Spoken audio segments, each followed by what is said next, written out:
Chapter 2. Every post is honorable in which a man can serve his country. George Washington. Pierre's mother, Audrey, had stopped making her son birthday cakes 8 years ago when he turned 10. He was the one with the talent and palate. His skills brought in the regular customers and satisfied the wayward urban day-trippers who found themselves in the Lorraine Valley and not the Champagne region. Pierre was born in 1921, an event which was as completely ordinary as most of life in the small farming village of Auchay, France. The farmsteads had existed for thousands of years, seeing only minimal changes to the way the land was planted and harvested. There was little reason for the work and workmen to change, regardless of land or overlord. The region was always in dispute. Now, spring 1939, the homes in the villages of Lorraine could finally celebrate 100 years without being burned to the ground. At least, that is, if you didn't count the depredations in the trench works hewn from the land during the Premier War. Even those were hardly nearby. There finally appeared to be some safety. The mighty, impregnable Maginot Line defined boundaries and defended against the Germans. The politics and posturing of world leaders arrived a week late with the delivery of the newspaper. There was always optimism that any crisis had already passed by the time the villagers learned of it. The national government seemed very far away in Paris. Auchay had few reminders of France's tribulations. Audrey was not a farmer. She preferred to cook and pour wine. A woman prone to anger and melancholy, she would, however, never claim her life was difficult. She held the belief that she was worthy of grace, and accepted moments when she felt old, despite being a fit 35. She sampled her gastronomic offerings with care, because she didn't enjoy her own cooking. Any weight she retained on her frame was seen only by her. She would daydream of her teenage years, and remember Pierre's father as more handsome than he was, or more athletic than he was, or more blonde and Aryan than he was. Yet a birthday demands a cake. Audrey set out the ingredients on the table in her shop, while letting her son sleep later than usual in the loft upstairs. She smiled, imagining what he might prepare. There were the basics: flour, sugar, milk, butter, cream, baking powder, salt. But what else and what spices would he require? Audrey waved her hands gently over the choices. Brown paper wrapped cinnamon sticks, a cloth wrap holding ground beetroot, a potent tincture of alcohol and vanilla, a stoppered bottle of ginger, a sticky pitcher of molasses, and the mason jar of candied cherries. With cream of tartar, he might make an angel food cake. She took a tin down from the shelf. A lemon glaze would be nice. Yet all they had was an extract. No fresh lemons, since they were out of season in this early April. She looked at the rum and inexplicably smelled a Black Forest cake. "Sister Pute!" Audrey cussed as she realized. "I forgot fresh eggs." She finished her thought as she wondered how long she might have before her son woke up. Opening the wooden drawer which acted as a till, she took out a few coins and started to run to the field stalls. She needn't have worried. Her boyish Pierre was a very sound sleeper. She had purchased eggs last Sunday on the regular market day, but today was Friday. Her son deserved something just laid, if she could find any. She half ran and half walked her way from her own stand of 3 shops, where a tailor and semi-retired attorney joined her bake shop as the only local businesses.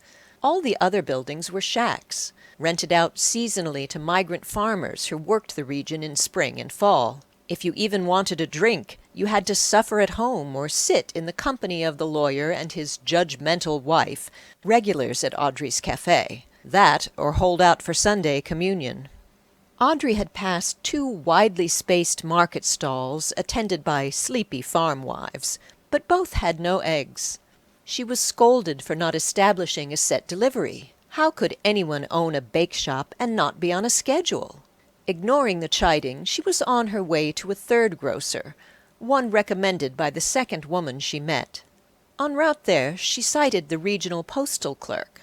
His governmental post handled more than letter delivery. The mail carrier doubled in duty as customs clerk. The region of Lorraine bordered 4 other countries with plenty of rough terrain for smugglers' concealment.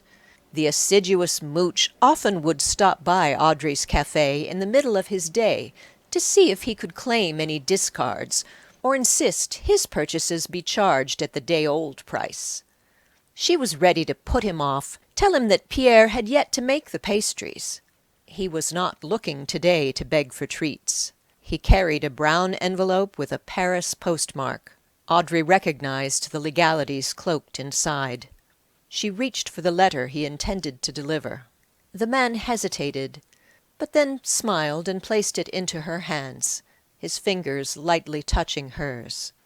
Her son was to be a soldier. This would leave the widow alone for a year, giving him a chance to plan his own adventures, real or imagined. There was no reason to spoil her son's birthday. When the clerk had set off, she tossed the induction letter into a drainage ditch. With any luck, it would be swept away in the rain expected that evening, and forgotten by all. Pierre, as many a young man, was looking forward to his 18th birthday. The event might not have changed his life. He certainly did not intend to leave his mother. He made no plans to rent one of the row houses and make a place of his own. His mother could not afford to send him to university, nor was he that interested in travel. Yet so many in his village of Auchay had reminded him of the importance of such a day that he secretly wished for something, anything monumental to happen. What that might be, he had no guess. God sometimes answers our prayers. "Mother, I thought you would be excited. I made your favorite red velvet cake, buttercream frosting." Pierre found his mother at a local shrine. She shushed him silent and tugged at him to kneel with her. The two often prayed outdoors there. The closest services in the village church at Ludres were 10 miles away.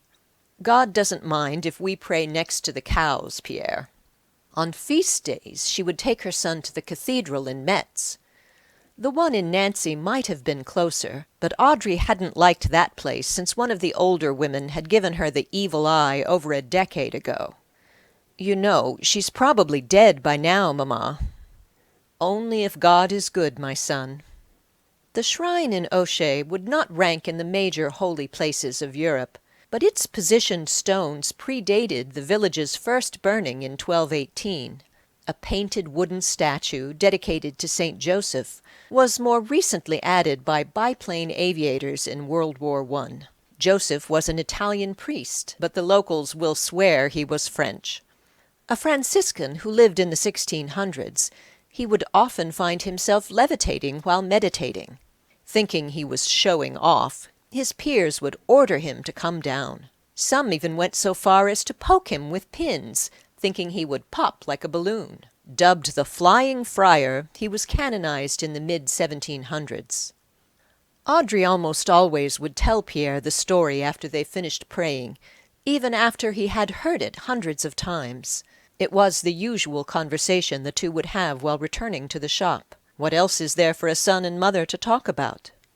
"Mamma, you seem worried." Pierre changed the subject from their usual talk of saints. "I am fine." "You don't seem fine." "I am fine." She looked at him. He walked staring at his shoes. "I cussed today. I shouldn't have cake on a day when I cuss." "You cuss every day." She smacked him across the back of his neck. "I have reason to cuss. Your father never cussed." Pierre was the one who had something to say, but he let his mother speak. "Remember when I told you that your father had not run off and left us?" "Yes, you took me to his grave." "You were 9. I was 11. You were young, too young to have to face death. I was with him when he was shot." "You can't remember that." "I do. The other hunter was more scared than I was." "Stupid man." "Father or Mr. Caldwell?" "The British man, of course, though your father was just as foolish." "Why does anyone need to hunt?" She pointed at the cows they walked past. "God put these stupid creatures right in the field for us." "We were after venison, Mamma." Of course I know. It all tastes the same. No, it doesn't, Mamma. She started to strike him again, but he danced a step away. She smiled at him. I liked your father, but I don't miss him. Neither do I, Mamma. She grabbed his arm and pulled him close. You should miss him. Someone should miss him. That will be you. She looked at him and stopped walking. You will miss me? You are right here, Mamma. You will miss me, Pierre? Of course, Mamma. He brought out the envelope of his government conscription. I have a duty to France. Surprised at first, she hardened her expression. That must have fallen out of my basket. I went for eggs today. The ones from a few days ago were fine. How did you find that? She pointed at the letter, tapping it with a finger as if it was a hot skillet. The postman brought it to me. The one he gave you was just an empty envelope he made. He showed me that one, too. He told me you must have dropped this by accident. I did. Audrey's lips started to quiver. She scratched at her ear and pretended to sweep her hair out of her face, all as she wiped away a tear. I will miss you, Mamma. I will try to get assigned to the aerodrome. It will only be a year. Too long. Maybe they'll let me keep my rifle. We can serve venison pies. She cut him off with a stern look. He might have been trying to make a joke. I am sorry, Mamma. He said this, but he didn't truly mean it. He didn't want to upset his mother, but he did want to learn to hunt. His father had loved to hunt. Pierre still even remembered his father showing him how to butcher and cure the meat. He wanted to learn to shoot and kill his first deer. His father could be watching from above and would be proud. They had almost reached home when a man walking a bicycle stopped them. Forgive me, madame. I am so lost. I am such a pedestrian. My name is Monsieur Bavine, he nodded quaintly. I am supposed to bless the plains at the aerodrome nearby.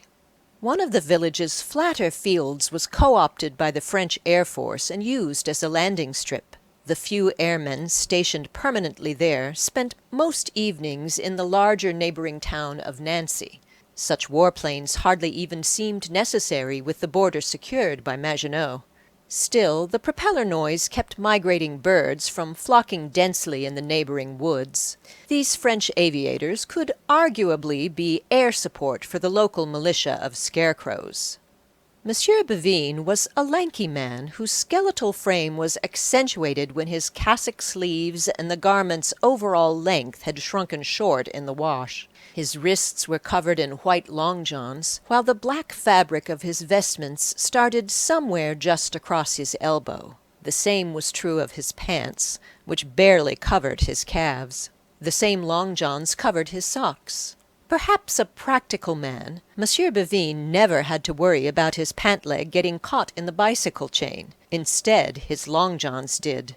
However, there was more to him than he wanted to reveal. His true name was Yves, but no one knew that except his contact in Saarbrücken. He was a spy, one of many employed by every nation of Europe. He had taken his priestly outfit from someone else, knowing it would be ill-fitting. He chose it because it made him sympathetic. He was fit, but wore a pouch under his garment to make his appetite look indulgent. The spy used a dab of bleach on his sideburns and scalp to make some of his hair appear venerable.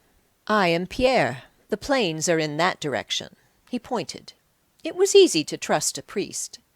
By any chance, have you seen the man with the round face and well-groomed mustache? He wears a flat circular hat at a jaunty angle. Monsieur Bavine leaned forward to wrestle his vehicle over a rut in the road. A kepi? Audrey was suspicious. She did not like authority figures. Yes, a braid of gold on a red background. Again Pierre answered. Why not? The clergy were men of faith, of importance. The clerk gave me this letter. He should be on his way back to Nancy. You are to be a soldier, I see, Monsieur Bavine said. Every bit of info was collected by the agent. Pierre smiled. He liked the recognition his conscription was bringing. No, he is too young. Audrey took the envelope and pointed at the name on the address. See, this is for my other son. He died as a child. This will all be corrected when someone checks the records in hospital. You have 2 boys named Pierre? Monsieur Bevin smiled, knowing that no Frenchwoman wanted an only child to serve. He also thought she might be making a joke. No, but my Pierre is not 18. This was not a full lie, since she rationalized that he would not be that age until after today. He was born at night. Whether he is 18 or 16 no longer matters. I trust Pierre is older than 16? But he will be going to school. Why can't he get a referral? He is entitled to a deferral only if he is accepted for university. Culinary school in Metz or even in Paris does not count. Under another guise, he had been to their café 2 years ago. Monsieur Bevin quickly added, "I do not make the rules. Please don't shoot the messenger." You like to quote the rules? Something about him seemed familiar. She looked for details in his face. Your accent is funny. I was born in Luxembourg. The truth, which would not cause alarm. Many of the people of Lorraine shared heritage with all the surrounding countries. He realized he had revealed he knew them, knew that Pierre was a gifted chef. He quickly added a flurry of innocent details about his home and his calling to the priesthood. He was well practiced in his cover story. When Audrey and Pierre seemed to lose interest, he tugged at his sleeves and loosened his shoulders. His robe seemed to fit a bit better. You may find this encouraging. The length has changed. Pierre is only to serve 1 year. He will be back by next spring. Next spring? Pierre does most of the baking. Who will help me in the shop? How am I to survive a year without him? You are young, madame. There are many, I'm sure, who will help you survive. The spy raised an eyebrow, as if his intended meaning needed any clarification. She shoved him away, her look establishing that she was capable of surviving on her own. Her husband was killed 12 years ago. With the settlement she received, it was she who purchased the oven. She opened the shop while caring for a 6-year-old. This should be my chance to relax. Pierre is finally able to help run things. He can learn skills in the army, become a better conversationalist like me. I was only a shy runt until I found my courage there. Audrey scrutinized him.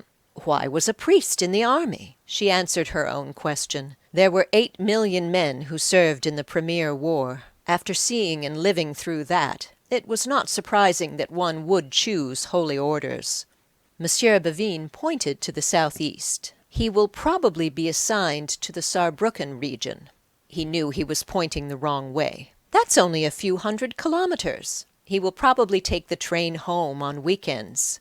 She reached for his arm and pointed it in the correct direction, to the northeast. He shrugged his shoulders, confident in his ruse. Who can afford the fares? Audrey asserted. Monsieur Bevin had spent enough time here. He had fighter planes to count and fuel supplies to estimate. He rode off, wobbly on his bike. He thought to himself, Pierre was lucky. There would be an end to his obligation. You can hang from your ears for a year, provided you know it will someday end. His task would never be done until he was discovered and shot.